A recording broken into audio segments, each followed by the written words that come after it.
บริโภคเนาะการมาคนเขามาคนเขา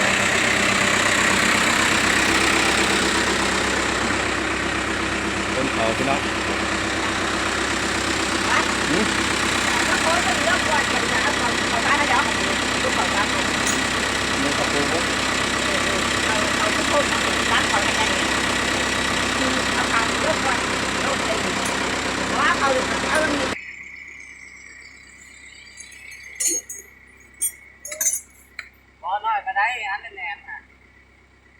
เขาทราบว่าสอบ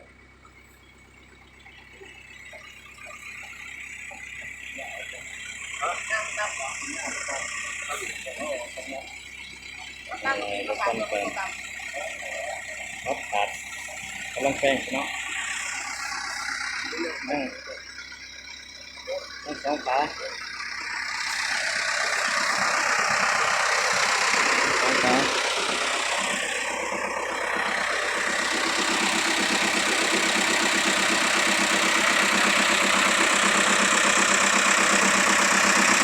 รถเสียเพื่อนเลยนะติดต่อได้พี่น้องเอ้ยดูกันรถก็เป็นแบบมันก็ผมแพ้เนาะข้าวคนกันเลย100 สอบเอาหาสอบคนงาน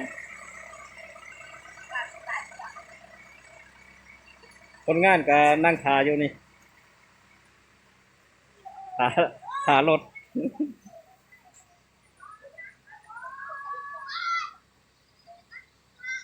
นะขอเช่า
ติดกันเลย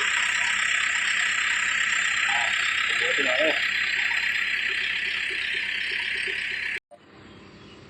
กองเฟืองนะ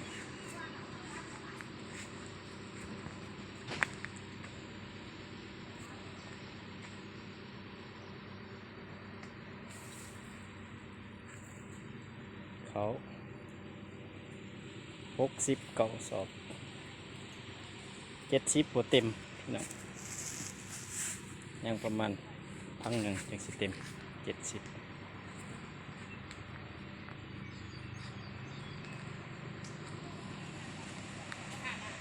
ยวเป็นกรอกมาเลย